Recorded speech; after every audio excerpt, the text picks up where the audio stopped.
오늘은 공동체 기도가 합쳐질 때라는 제목으로 하나님 말씀 전하도록 하겠습니다. 프랑스의 시인 길라움 아폴리네어가 이런 시를 지었습니다. 벼랑 끝으로 오세요. 싫어요. 떨어질 거예요. 벼랑 끝으로 오세요. 싫어요. 떨어질 거예요. 그들은 벼랑 끝까지 갔다. 그가 밀었고 그들은 날았다. 벼랑 끝까지 가서 떨어졌을 때 비로소 자신에게 날 수 있는 날개가 있다는 것을 깨닫게 됐다라고 하는 그런 시입니다.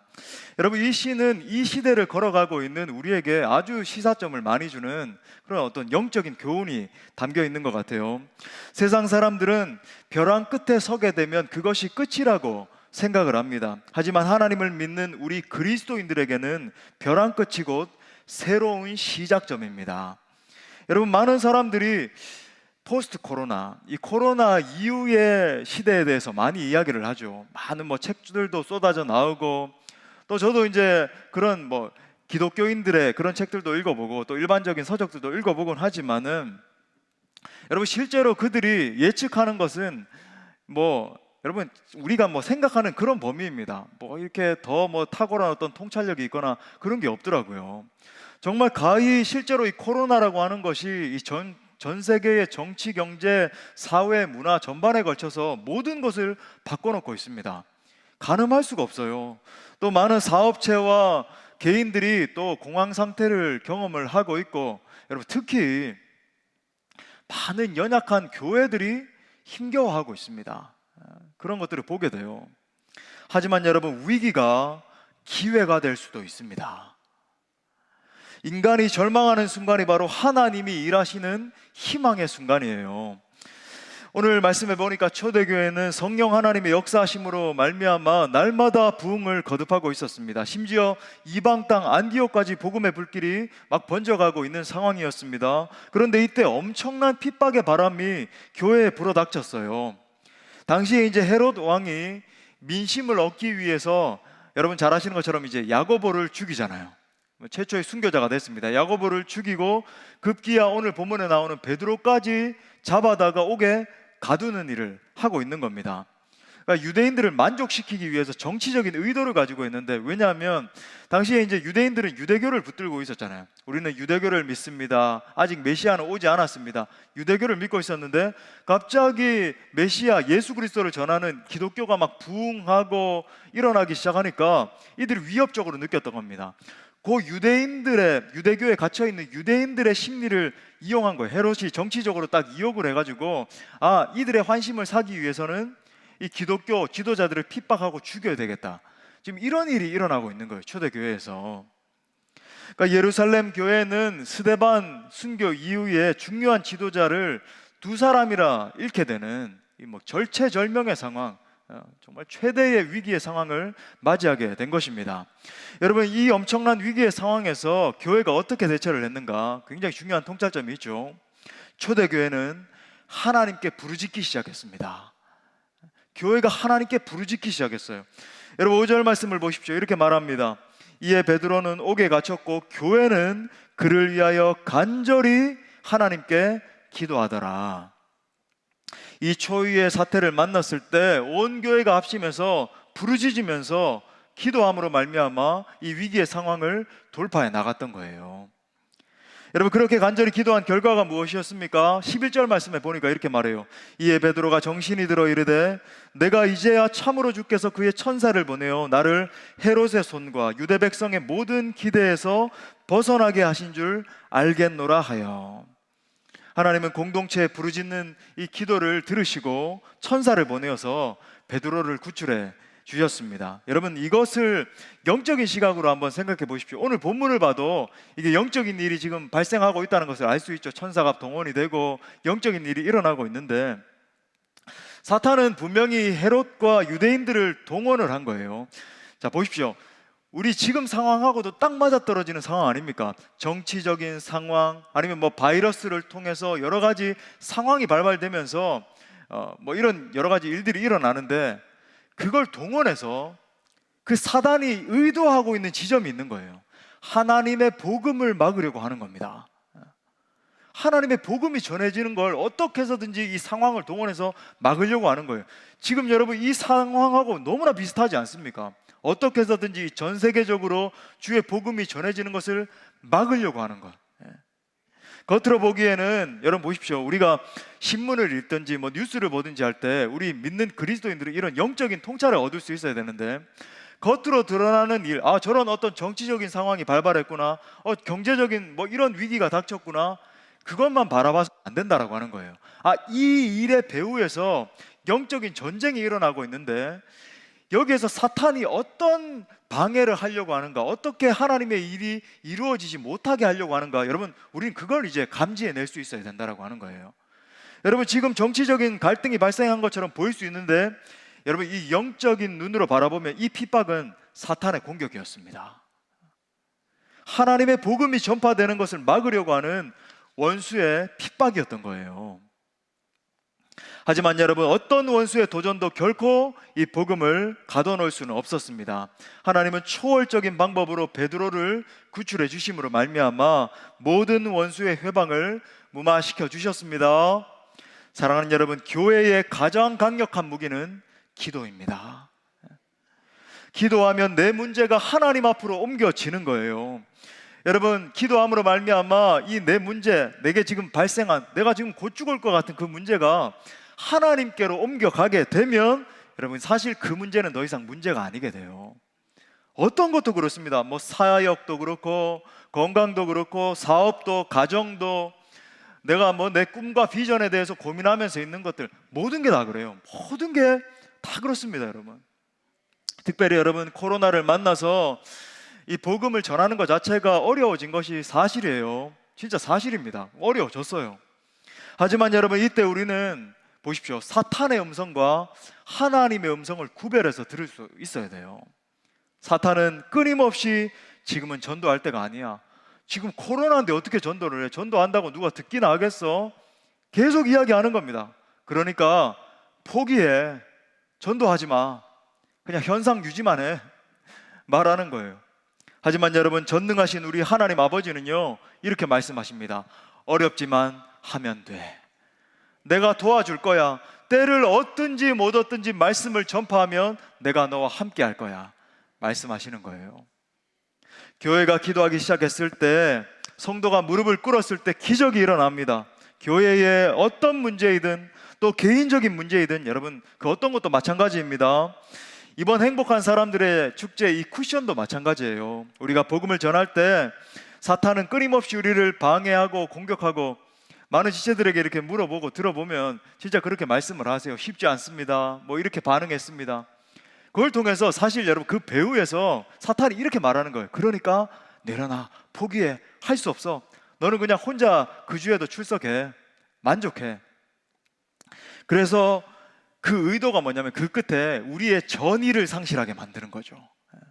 이 영적인 싸움에서 우리의 전의를 상실하고 포기하게 만드는 겁니다. 하지만 여러분, 우리가 다시 한번 힘을 내서 합심해서 기도하기 시작하면 오늘 말씀과 같이 우리가 상상하지도 못한 믿음의 돌파가 일어나게 될 줄 믿습니다. 여러분, 오늘 이 말씀을 상고하면서 우리가 정말 이 행축을 앞두고 이 믿음의 전의, 이 기도의 엄청난 그 힘을 함께 상고하면서 은혜를 나누고자 합니다. 자, 특별히 두 가지로 크게 살펴보겠습니다. 첫 번째는요, 공동체의 간절한 기도는 역사를 일으킵니다. 우리 한번 선포하면서 따라합시다. 공동체의 간절한 기도는 역사를 일으킨다. 자, 보십시오. 6절 말씀에 보니까 이렇게 말하네요. 헤롯이 잡아내려고 하는 그 전날 밤에 베드로가 두 군인 틈에서 두 쇠사슬에 매어 누워 자는데 파수꾼들이 문 밖에서 옥을 지키고 있었다. 여러분, 오늘 사건의 이 어떤 시발점이 보니까 헤롯이 베드로를 갖다가 백성들 앞에서 끌어내려고 하는 그 전날 밤에 발생한 일이다, 이렇게 이야기를 합니다. 오늘 엄청난 일이 일어나는데 그 발생한 시점을 보십시오. 헤롯이 베드로를 백성들 앞에서 끄집어내려고 했다. 이게 어떤 시점인가? 여러분, 그날은요 바로 그 다음 날이면, 끌어내게 되면 베드로를 죽이려고 하던 참이었어요.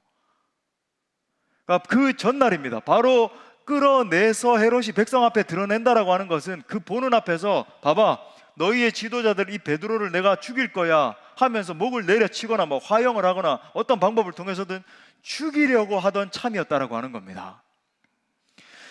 정말 여러분, 우리가 기도를 하다 보면 실망감과 좌절감이 찾아올 때가 있어요.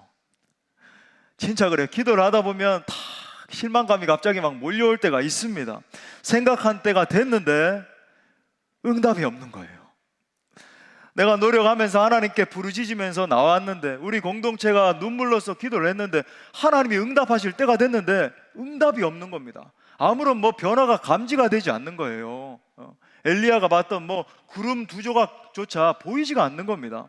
본문의 상황처럼 이제 내일이면 이 지도자를 잃을 판인데, 교회가 어떻게 와야 될 수도 있는 그런 판인데 아무리 기도를 해도 응답이 없는 것 같은 때가 있는 겁니다. 우리에게도 실제로 그런 때가 있어요. 아마 당시 예루살렘 교회 성도들은요, 그들의 심리를 생각해 보면 입이 바싹바싹 타들어갔을 수도 있어요. 여러분, 그렇지 않겠습니까? 그죠? 그래서 밤에 잠도 자지 못하고 오늘 말씀해 보니까 그 상황 가운데서 모여서 밤에도 기도하고 있었을 거예요.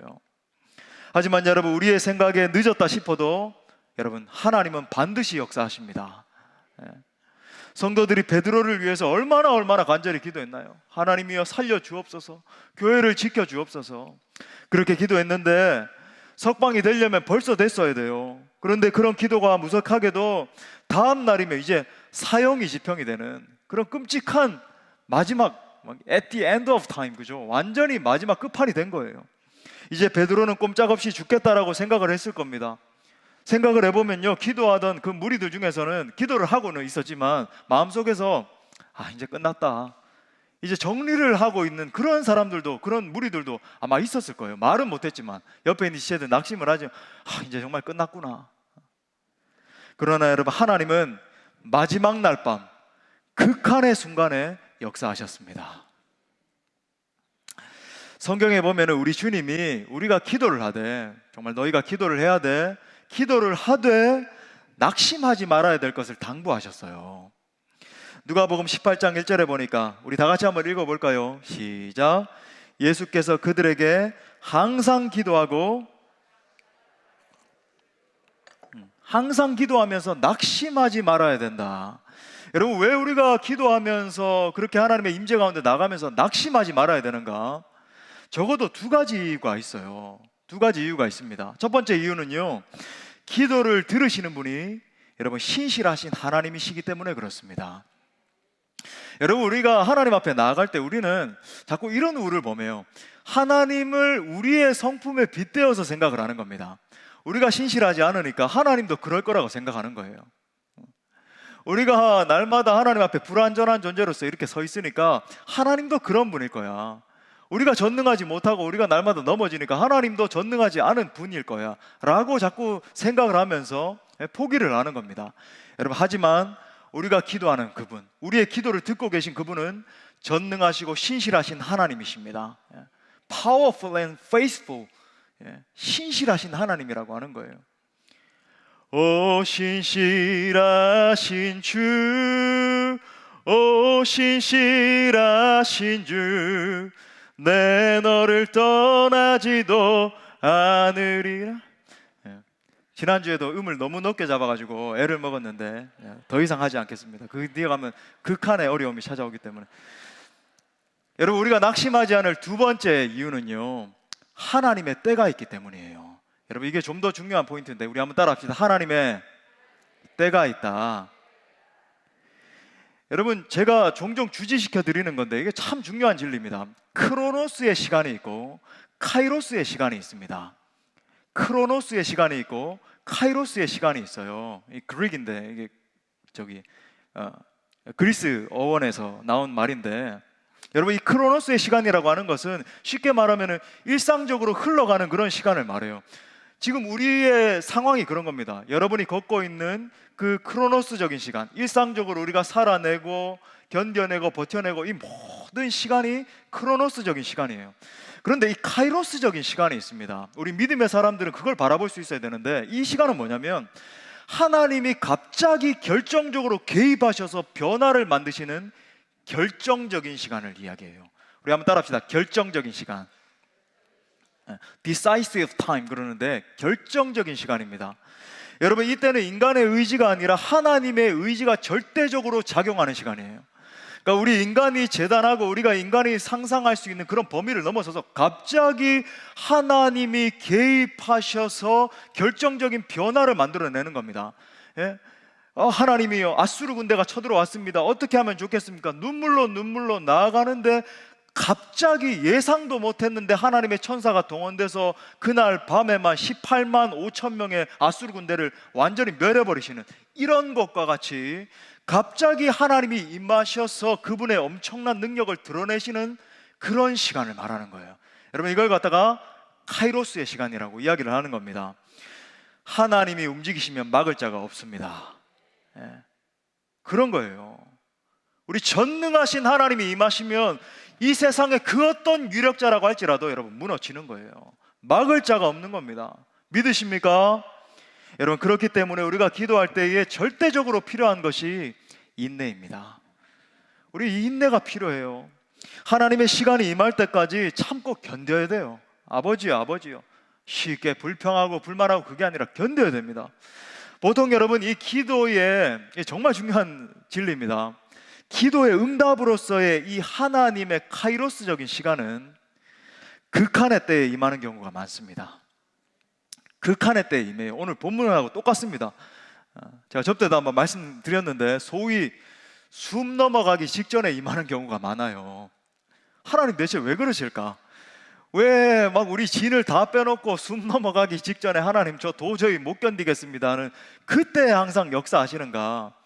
그 순간에 여러분 적어도 두 가지 일을 행하시는데, 하나는 하나님의 때를 기다리게, 그 인내를 키워가시는 거고, 또 다른 하나는 뭔지 아세요?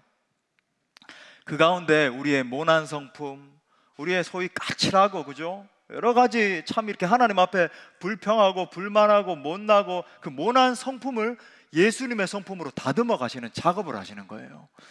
그때 하나님이 그냥 계시는 게 아니라 하나님이 그 인내의 시간을 통해서 우리를 깎으시고 인내케 하시고 눈물을 흘리게 하시면서 다듬어 가시는 거예요. 그 작업을 하고 계시는 겁니다. 여러분, 예를 들어 볼까요? 다니엘은 하나님께 기도하면 사자 굴 속에 넣어서 죽이겠다라고 하는 그 말을 듣고도 하나님 앞에 신실하게 여전 모습 그대로 기도하기 시작했습니다. 그는 하나님의 신실하심을 믿고 기도했던 거예요. 자, 그런데 우리가 생각할 때 이 다니엘의 이 사자굴 속에 들어가는 그 장면을 생각할 때, 기도를 하면 하나님의 사람이라고 한다면 하나님이 그 믿음을 보시고 사자의 굴 속에 집어넣지 않으셔야 되잖아요. 여러분, 사자의 굴 속에 한번 들어가 봤습니다. 한번 손 들어 보십시오. 저 에버랜드에 갔는데 제가 실수로 거기에 떨어졌습니다. 한번 손 들어 보세요. 아무도 안 계시잖아요. 근데 여러분, 사자의 굴 속에 들어갔다라고 하는 것은 이건 뭐 죽은 거잖아요. 인생 끝났습니다, 여러분. 누가 거기서 살아남을 수 있겠습니까? 근데 우리 상식으로 생각을 하면 하나님은 그런 엄청난 어려움에 우리를 던져넣지 말으셨어야 돼요. 사자굴 속에 넣지 말으셨어야 되잖아요. 그런데 결국 사자 속에 들어가죠. 다니엘이 들어갑니다. 굶주린 사자가 침을 질질 흘리면서 그 입을 크게 벌리면서 다니엘을 향해서 다가오면서 으르렁 거리는 거예요. 모든 희망이 사라진 것 같은 상황입니다. 이제 단 몇 초만 지나도 사자의 밥이 될 그런 상황이 됐어요. 그런데 여러분 보십시오. 하나님이 역사하시니까 사자의 굴이 천사의 굴로 바뀌는 역사가 일어난 줄 믿습니다. 우리의 상상을 뛰어넘는 역사가 임한 거예요. 여러분, 이것이 하나님의 시간이 임하는 방식입니다. 하나님이 항상 이렇게 역사하세요. 자, 그렇기 때문에 우리가 기도하는 가운데 기도하면서 낭망치 말아야 된다, 예수님 직접 말씀하셨는데, 기도하는 가운데 붙들어야 되는 사실이 무엇인가? 기도는 인내가 필요하다라는 거예요. 하나님의 음성을 듣고 싶다고 여러분 즉각적으로 들을 수 있는 게 아닙니다. 앞에 있는 종도 그렇지 못해요. 누구도 그럴 수 없습니다. 하나님의 음성을 듣고 싶다고 즉각적으로 여러분 들려주시지 않으세요. 하나님이 그 가운데 작업을 하신다니까요. 우리를 하시고자 하는 그 일이 있는 겁니다. 많은 기도의 시간과 땀과 눈물이 축적이 되면서 하나님과 깊은 교통이 일어나기 시작하는 거예요. 그래서 예전에는 보이지 않던 그 하나님의 성품이 느껴지기 시작하고, 전능하신 하나님이 정말 그렇게 느껴지기 시작하고, 그래서 마치 욥이 고백했던 것처럼, 모세가 고백했던 것처럼 파니면 파님, 페이스 투 페이스, 얼굴과 얼굴을 맞대고 하나님과 교통하는 그 엄청난 일이 일어나기 시작하는 겁니다. 그렇게 인내하는 동안에 우리의 영이 점점 더 정화되고 깊어지기 시작하면서, 여러분 보세요, 그 가운데 그냥 인내만 하는 게 아니라 내 영이 하나님의 더 큰 뜻을 깨달아 알게 되는 거예요. 내가 이전엔 그런 진리까지 알지 못한, 그럴 수 없었습니다. 깨닫지 못하는 그런 상태였는데, 이제는 저 말씀이 저런 말씀이었구나, 이제는 목사님 저런 말씀하실 때 이렇게 하나님이 역사하시는구나, 깨달아지는 역사가 막 일어나기 시작하는 거예요. 사랑하는 형제자매 여러분, 신실하신 하나님은 성도의 기도에 반드시 귀를 기울여 주십니다. 주님은 우리가 주님 앞에서 흘리는 눈물 한 방울 한 방울을 병에 모으고 계세요. 말씀에서 말하는 것처럼 얼마나 은혜로운 말씀인데, 우리 시편 56편 8절 말씀, 우리 내 고백으로서 우리 함께 한번 봉독하겠습니다. 시작. 나의 유리함을 주께서 계수하셨사오니 주의 병에 담으소서. 이것이 주의 책에 기록 아니하였나이까. 나의 눈물을 주의 병에 담으소서. 여러분, 하나님은요, 이번 행축 가운데도 우리의 눈물의 기도, 간곡한 기도를 주의 병에 담고 계십니다. 듣고 계신다는 거예요. 우리가 이미 경험했잖아요. 우리 또 이렇게 등록하신 지 얼마 안 되신 분들은 이렇게 잘 못 보셨는데, 우리가 예전 성전에 있을 때도 그 어려운 가운데서도 우리가 함께 기도하면서 행축했을 때 많은 영혼이 와서 복음을 듣고 감격 가운데 그렇게 하나님께 영광 올려드렸는데, 여러분, 우리가 모여서 부르짖으면서 하나님 앞에 기도로 돌파하면 반드시 하나님의 때에 기적과 같은 방법으로 하나님이 응답해 주실 것입니다. 여러분에게 갚아 주실 줄 믿습니다. 자, 큰 두 번째로는요, 이게 더 중요한 포인트예요. 공동체의 기도가 합쳐질 때 역사가 일어납니다. 이것도 한번 선포하면서 따라합시다. 공동체의 기도가 합쳐질 때 역사가 일어난다. 자, 오늘 말씀에서도 우리가 눈여겨서 이제 볼 것이 있는데, 바로 교회가 기도했다라고 하는 말씀이에요. 자, 5절 말씀 다시 한번 보니까 이렇게 말합니다. 이에 베드로는 옥에 갇혔고, 뭐라 그래요? 교회가 그를 위하여 간절히 하나님께 기도하더라 하면서 6절부터 11절에 그 엄청난 일이, 상상치도 못했던 일이 일어나기 시작하는 겁니다. 여러분, 한 개인이 기도하는 것도 중요해요. 여러분이 기도하는 것, 여러분이 여러 가지 기도로서 정말 하나님 앞에 나아가고 있는 모든 것 소중하고, 여러분 잘하고 계시고 소중합니다. 중요해요. 하지만 교회가 연합하여 기도하는 것은 더 귀하고 더 중요합니다. 더 중요해요. 예. 초자연적인 방법, 베드로를 옥에서 건져내신 이 하나님의 기적은 교회가 연합해서 기도할 때 일어난 줄 믿습니다. 여러분, 예수님은 합심기도의 중요성에 대해서 말씀하시면서 이런 약속을 주셨어요. 마태복음 18장 19절부터 20절에 보니까, 진실로 다시 너희에게 이르노니 너희 중에 두 사람이 땅에서 합심하여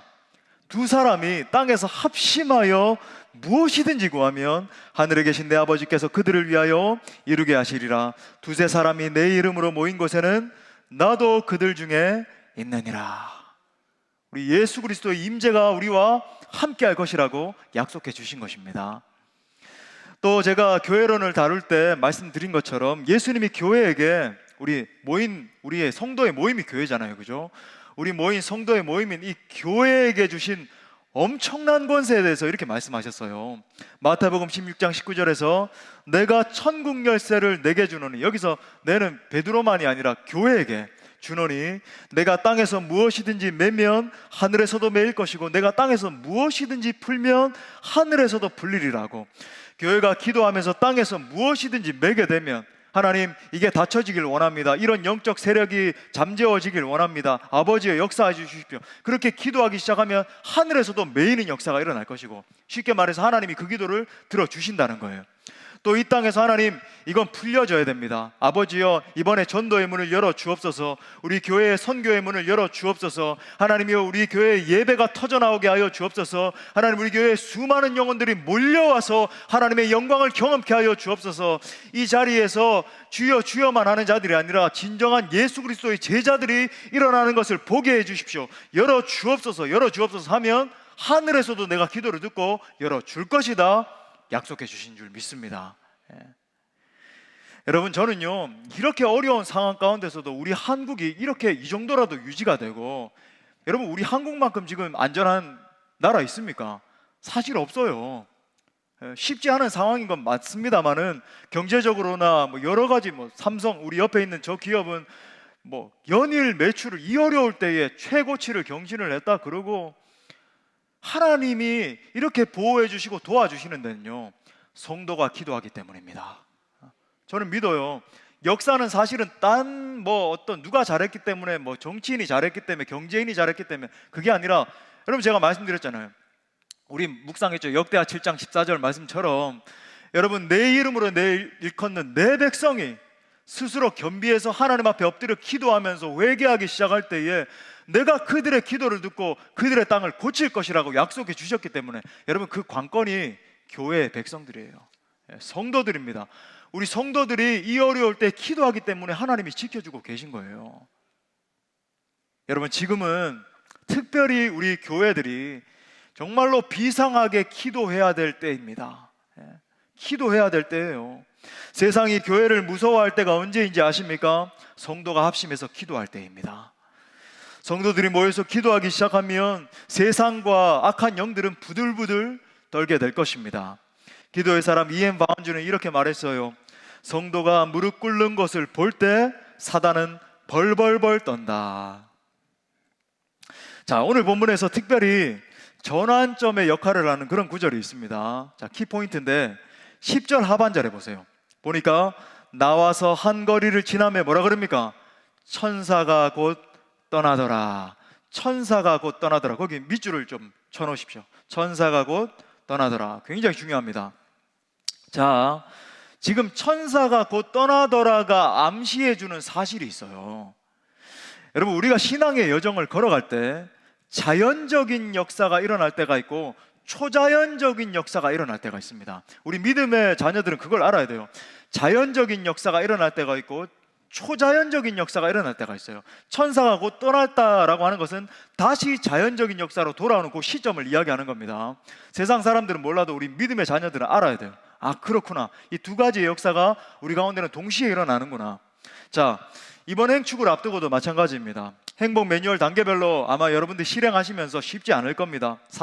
근데 보세요. 사탄은 끊임없이 우리로 하여금 자연적인 일에만 매몰되게 만들어요. 자, 자연적인 어떤 하나님이 우리에게 일반 은총으로 주신 그런 지혜를 발휘해서 매뉴얼을 만들었잖아요. 그런 거 해야 됩니다. 짜서 1단계는 이런 거 하면 좋겠다, 2단계 하면 좋겠다, 또 우리 장로님들과 함께 모여서 이렇게 한번 준비해 봅시다, 이렇게 한번 선물을 해봅시다, 막 지혜를 짜내고 기도하면서 그러거든요. 근데 우리 지혜는 한계가 있잖아요. 그래도 우리 나름대로 열심히 해가지고 얼마나 예쁘게, 그죠? 이 매뉴얼도 만들고 초대장도 적고 이번에 뭐 얼마나 디자인도 잘 됐잖아요. 그 모든 것이 사실 인간의 노력을 하는 거거든요. 그런데 보세요, 우리가 이렇게 인간의 여러 가지 노력을 하는 가운데 우리는 이 자연적인 일에만 매몰돼서는 안 돼요.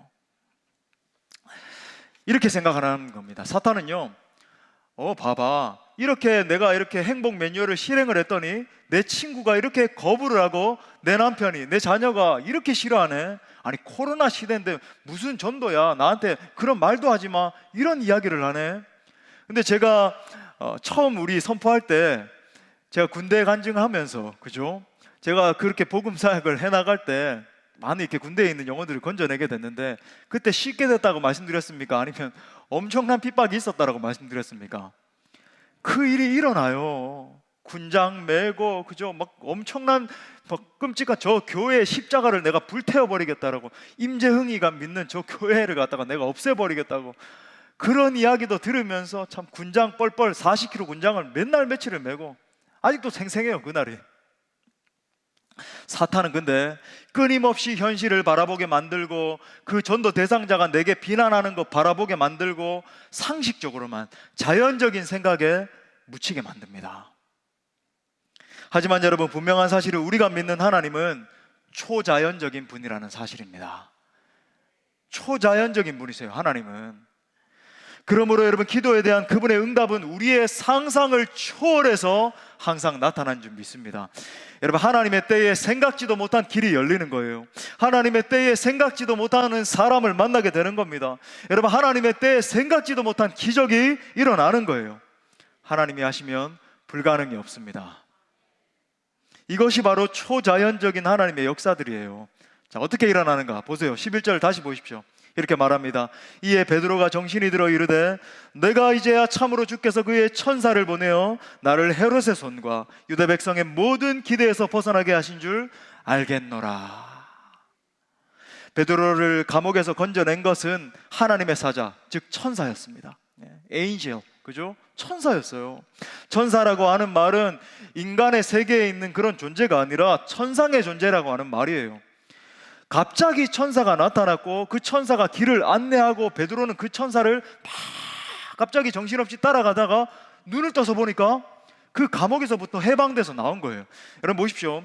베드로는 단 한 번도 이전에 천사를 본 적도 없고 예수님이 물론 부활체로 나타나셨을 때 그 신비한 몸을 본 적은 있지만은 단 한 번도 천사는 본 적도 경험해 본 적도 없는데 천사가 나타나서 그를 이끌어서 감옥 밖으로 쇠창살이 있었는데 그걸 뚫고 나오게 하신 엄청난 일을 경험한 거예요.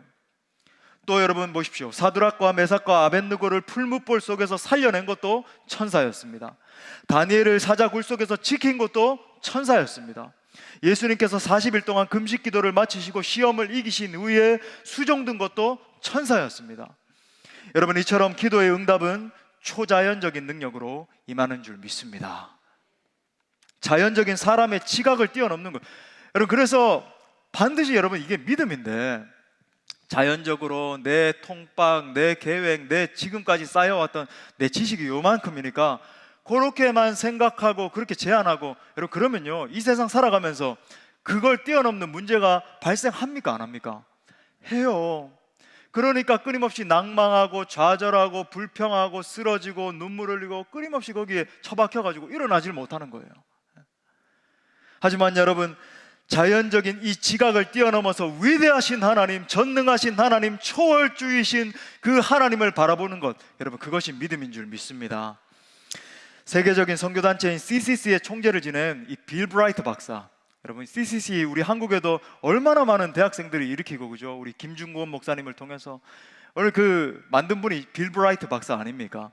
여러분 이분이 전 세계에 있는 수많은 젊은이들을 예배자들로 그렇게 일으켰는데 이 목사님이 그런 일을 감당할 수 있었던 비결이 있다면 비범한 비전을 가졌기 때문입니다. 그는 꿈의 사람이었어요. 개인적으로 지금까지 사역하면서 이렇게 많은 세계적인 리더들을 만날 수 있는 그런 축복을 하나님 허락해 주셨습니다. 뭐 로렌 커닝햄도 만나보고 조이 도우슨도 만나고 뭐 미국에서도 뭐 많은 분들이 이렇게 만나게 되고 제가 그 설교학의 대가이신 브라이언 채플 교수님 제 바로 앞에 제가 브라이언 채플 교수님 그 강의에 갔었는데 제가 그냥 앉아 있었는데 교수님이 제 바로 앞에 앉으셨어요. 얼마나 떨렸는지 제가 어떻게 그때 기도했는지 아세요? 이건 뭐 준비한 건 아닌데 하나님이요 이 브라이언 채플 교수님 그 Christ Centered Preaching이라고 그리스도 중심적인 설교라는 책 쓰신 분이거든요. 굉장히 세계적인 석학입니다. 제가 이렇게 기도했어요. 당돌하게도 하나님이요 브라이언 채플 교수에게 주신 기름 부으심에 7배의 영감을 제게 주옵소서. 제가 그렇게 기도했었어요. 아무튼 이렇게 만났는데 여러분 그들의 공통적인 특징이 있습니다. 두 가지 특징이 있는데요. 그들은요 절대로 누구를 판단하거나 원망하거나 불평하거나 불만하지 않아요. 그러니까 그냥 어줍잖은 사람들 말고 진짜 세계적인 리더들 있죠. 1%의 리더들은요 절대로 다른 사람만 이렇게 막 비난하고 이렇게 험담하는 말 이렇게 나올라 지금 하면서 긍정적인 말합니다. 무조건 칭찬하고 긍정적인 말만 해요. 그 사람들의 언어에 부정적인 언어가 없어요. 그 다음에 이분들의 특징이 있는데 그분들은 공통적으로 꿈의 사람들입니다. 비전의 사람들이에요. 끊임없이 꿈을 꿔요. 지난주 우리 금요 성령 집회에 오셨던 우리 박인숙 권사님도 그러니까 참 전도에 대가이시고 막 하나님 전도를 통해서 이렇게 쓰시는데, 그렇게 연세가 드셨는데 여러분 느끼셨죠? 끊임없이 꿈을 꾸고 하나님의 비전을 붙들고 그렇게 나아가잖아요. 막 밝고 얼굴이 막 천사의 얼굴처럼, 연세가 드셨음에도 불구하고 하나님 주시는 건 막 매력이 넘치는 겁니다. 밝고. 자, 그런 이 빌 브라이트 목사님이 하나님의 비전을 이루는 4가지 원리를 이야기를 하셨어요. 여러분 좀 귀담아 들을 수 있길 바라요. 첫 번째는요, 초자연적으로 생각하라는 겁니다. 초자연적으로 생각하라. 초자연적인 하나님 앞에서 꾸는 꿈이 내 수준에 머물러서는 안 된다라고 하는 거예요. 자, 두 번째는요, 초자연적으로 기도하라. 내 생각에 하나님을 제한해서는 안 되고 초자연적인 하나님의 비전을 바라보면서 기도하라는 겁니다. 초자연적으로. 하나님, 내 문제 요거 해결해 주시고, 요거 하나 뛰어넘게 해주시고, 내 자식 요거 잘 되게 해주시고, 거기에 갇혀서 살아가는 인생이 아니라 초자연적으로 꿈을 꾸고 비전을 선포하는 겁니다. 세 번째는요, 초자연적으로 계획하라는 거예요. 초자연적으로 계획하라. 내가 가진 분량이 아니라 초자연적인 하나님의 그 가슴의 크기만큼 하나님 앞에 계획하는 겁니다. 마지막 4번째로, 하나님으로부터 오는 위대한 일들을 기대하라. 위대하시고 초자연적인 하나님의 역사를 기대하라는 거죠. 우리 금요일에도 이제 메시지 들은 것처럼, 그죠? 박인숙 권사님도 기대하라, 기대하라 계속 말하잖아요. 하나님을 기대하라. 여러분 보십시오. 하나님은요, 현실에 안주하는 사람, 현실만 바라보면서 한탄하는 공동체, 현실에 매몰되어서 미래를 바라보지 못하는 교회를 사용하실 수도 없고 사용하시지 않습니다. 여러분, 하나님은 초월적인 하나님의 역사를 기대하는 사람을 사용해 주십니다. 하나님은 초월적인 하나님께 기도하고 계획하고 실행하는 사람을 사용하십니다. 여러분, 하나님은 초월적인 하나님을 선포하면서 앞으로 전진하는, 뒤를 돌아보는 자가 아니라 여호수아와 갈렙과 같이 비전을 바라보면서 앞으로 전진하는 사람을 사용해 주십니다. 사랑하는 여러분, 우리 교회의 건축을 생각해봐도 정말 그렇지 않습니까? 우리가 현실만 바라보고 현실에만 안주했다라고 한다면 여러분, 시작조차 하지 못했을 거예요. 그 어려운 상황에서도 우리가 시작을 했잖아요. 여러분, 우리가 우리의 생각보다 크신 그 하나님, 우리의 비전보다 더 위대하신 하나님을 바라봤기 때문에 지금 이 자리에서 예배드리고 있는 것이 현실화된 줄 믿습니다. 마찬가지예요. 이번 연축을 앞두고도 여러분, 절대로 사람의 생각에 갇혀서 재단하거나 판단하지 마십시오. 여러분의 생각이 하나님의 생각만큼 커질 수 있기를 바랍니다. 교회가 합심해서 기도하면 반드시 하나님께서 초월적인 역사를 주실 것입니다. 여러분, 이렇게 생각하지 마세요. 저 사람은 죽었다 깨어나도 도저히 전도할 수 없어. 이건 인간적인 생각이잖아요. 내가 자꾸, 여러분, 하나님이 능력이 없으셔서 그 사람을 변화를 못 시키는 게 아니라 내가 자꾸 생각으로도 그렇게 부정적으로 재단하고, 내가 자꾸 그렇게 자꾸 이야기하고, 야, 뭐 아내에게도 이번에 이러니까 이렇게 안 될 거야, 이러니까 우리 포기해야 돼, 우리는 안 되겠다, 자꾸 이렇게 선포하니까 여러분, 일이 이루어지질 않는 거예요. 부정적인 생각을 버리고 긍정적인 생각을 취하십시오. 계속 기도하고 계속 사랑으로 전도하면 반드시 하나님의 때에 응답될 것입니다. 사망의 그늘에 놓여서 울고 있는 바로 그 영혼이, 우리 금요일날 우리 권사님 자꾸 이렇게 말씀드리는데, 우리 권사님이 말씀해 주신 것처럼 어떤 상황에서도 부정적인 이야기 하지 않잖아요. 그 틈을 딱 발견해서 끊임없이 대화하고 접근하고 어떻게 해서든지 그 영혼을 갖다가 하나님 앞에 끌어올려고 그렇게 힘쓰고 애쓰면요, 전능하신 주님께서 하나님의 때에 역사해 주실 것입니다. 그러므로 내 생각보다 더 크신 하나님을 믿음으로 바라보면서 기도할 수 있기를 간절히 축복합니다. 말씀의 결론을 맺겠습니다. 이런 유명한 말이 있어요. When we work, we work. When we pray, God works. 우리가 일할 때는 우리가 일하지만 우리가 기도할 때는 하나님이 역사하신다. 여러분, 기도하면 승리합니다. 우리 예수님도 기도로 승리하셨어요. 교회의 힘은 기술이나 어떤 지식이 아니라 기도임을 명심합시다. 어떤 문제이든지 합심해서 매달리면 기적과 같은 역사가 일어날 것입니다. 권력의 눈이 먼 헤롯은 사탄의 도구로 전락했지만 기도하는 사람은 하나님의 도구로 쓰이는 것입니다. 특히 여러분, 교회는요, 복음 전파를 위해서 기도해야 돼요. 사도 바울도 편지를 쓸 때마다 이 하나님의 복음이 전파되길 위해서, 복음의 문이 열리길 위해서 날 위해서 중보기도 해달라, 우리 팀을 위해서 중보기도 해달라, 끊임없이 이야기를 해요. 왜 그렇습니까? 여러분, 교회가 세계 선교에 박차를 가하면 가할수록 정말 우리도 기도하면서 이 어려울 때, 그죠? 이 정말 없는 그 틈을 비집고 들어가서 세계에서 UUPG, 이 미개척 미전도 종족이 가장 많은 북인도와 정말 미얀마와 네팔, 그 땅에 이제 복음의 문이 열렸는데, 어떻게 해서든지 우리 교회를 통해서 이 복음이 전파되려고 열방을 향해서 나가려고 할 때 사탄이 방해해요. 무너뜨리려고 하고 좌절시키려고 하고 어떻게 해서든지 안 되려고 합니다. 여기 보십시오. 사실 코로나냐 아니냐가 중요한 게 아닙니다. 제가 말씀드렸지만 지금은 마지막 때이기 때문에 점점 가면 갈수록 더한 어려움이 있을 거예요. 예측하셔야 됩니다. 점점 더한 핍박과 어려움, 더 강한 바이러스가 올 수도 있고 그래요. 그래서 여러분, 저와 여러분은요 완전히 이 마지막 때 한 팀이 돼가지고 이걸 돌파해 나가야 됩니다. 막 서로 격려해 주면서, 그래서 더한 어려움이 찾아와도 막 눈물이 날 때가 있고 때때로 어려울 때 있겠지만 막 기도하고 서로 격려하고 일으키면서 이 문제들을 이 마지막 때 주님 오실 때까지 돌파해 나가야 돼요. 여러분, 이 시대적 상황 앞에서 우리가 보일 수 있는 이 마지막 때의 최선의 반응이 있다면 그것은 기도입니다. 우리가 기도하면 하나님이 일하시고 사탄의 권세가 물러갈 줄 믿습니다. 그래서 제가 적용적으로 여러분 말씀드릴게요. 이번 주에 우리 공동체 전체가, 지난주에는 이제 우리 교구별로 했고 전체가 이 행축을 위해서 저녁 기도회를 하려고 합니다. 월요일은 좀 쉬시고 또 화요일부터 목요일까지 저녁 7시에 우리 함께 뜨겁게 모여서 말씀 듣고 기도하고, 또 금요일은 성령 집회 시간에 함께 기도하기를 원합니다. 여러분, 꼭 시간을 내서 함께 할 수 있길 바라요. 믿음의 돌파를 하는 겁니다. 기도의 동력을 올리는 거예요. 영적 전쟁에서 실패하며 실제 전도 전쟁에서도 실패할 수밖에 없어요.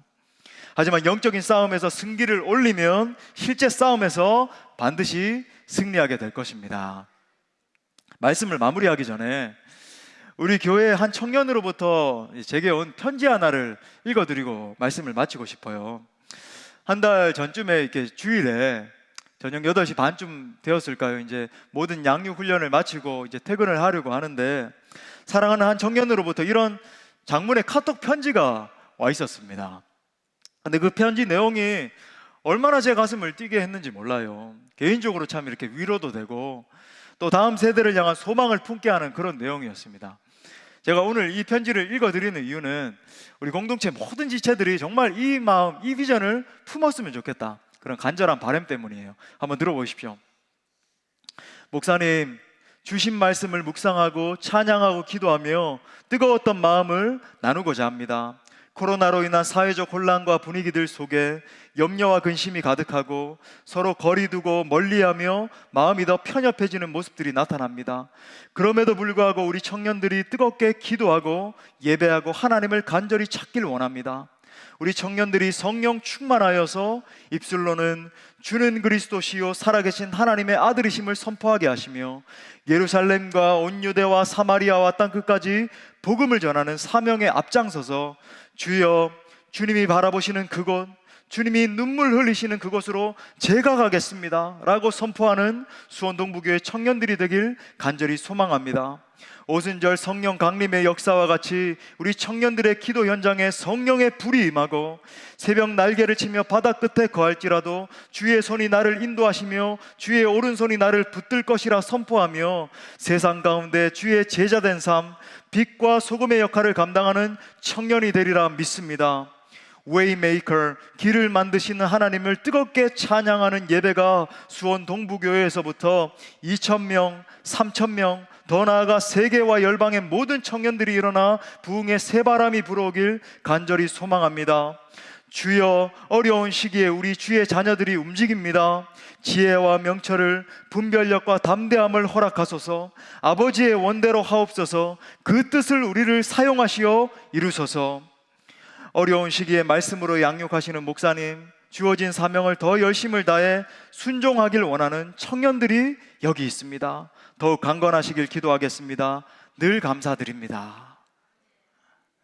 그리고 정말 박수 나와야 되지 않겠습니까? 여러분, 이런 주의 청년들이 우리 교회 청년이에요. 소망이고 여러분 정말 큰 비전 아닙니까? 그러므로 사랑하는 성도 여러분, 이 편지의 내용과 같은 역사가 우리 교회에 임하게 될 줄 믿습니다. 영아부와 유치부, 유초등부와 청소년부, 청년부와 온 장년에 이르기까지 모든 주의 권속들이 하나님의 꿈을 이루어드리는 공동체로 서게 될 줄 믿습니다. 아무쪼록 이번에도 합심해서 우리 다 함께 뜨겁게 기도함으로 말미암아 많은 영혼을 주께 올려드리는 모두가 될 수 있기를 간절히 축원합니다. 우리 말씀을 주신 하나님께 영광의 박수 올려드립시다. 우리 다 같이 일어나서 우리 함께 뜨겁게 찬양하고 기도하겠습니다.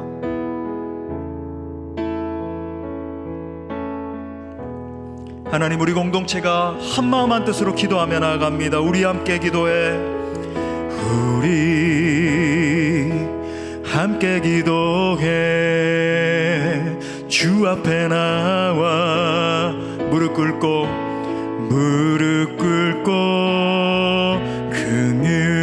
긍휼 베푸시는 주 하늘의 하나님께 하늘을 향해 두 손 들고 하늘 문을 여소서.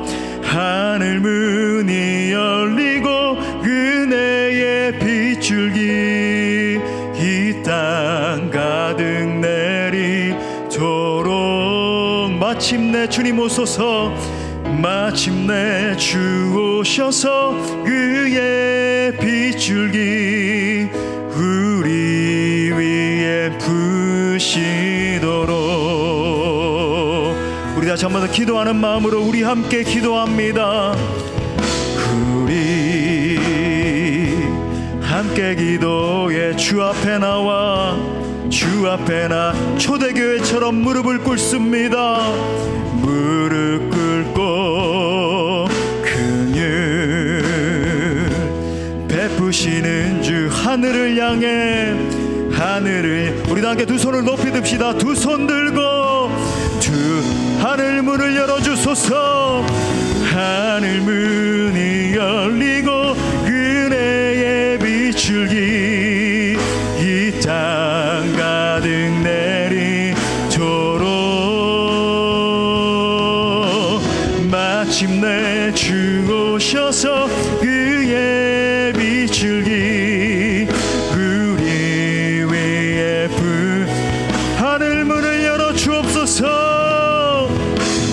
하늘 문이 열리고 은혜의 빗줄기 이 땅 가득 내리 마침내 주님 오셔서 마침내 주 오셔서 그의 빗줄기 우리 위에 부시도록. 우리 말씀 붙들고 함께 기도할 때에 우리 모두 이 잃어버린 영혼들을 향한 하나님의 마음으로 기도하기로 결단합시다. 하나님, 이번 한 주간 더욱 기도함으로 나아가길 원합니다. 행축을 앞두고 온 공동체가 합심하여 기도하며 나아갈 때에 불쌍한 영혼들이 주께 돌아오게 하여 주옵소서. 온 공동체가 마음을 합하여 합심해서 기도할 수 있도록 성령의 기름을 부어 주옵소서. 그때 모든 사단 마귀의 괴계가 무너지고 하나님 나라가 세워지는 역사 나타나게 해달라고 기도의 불을 부어 주옵소서. 함께 뜨겁게 기도합시다.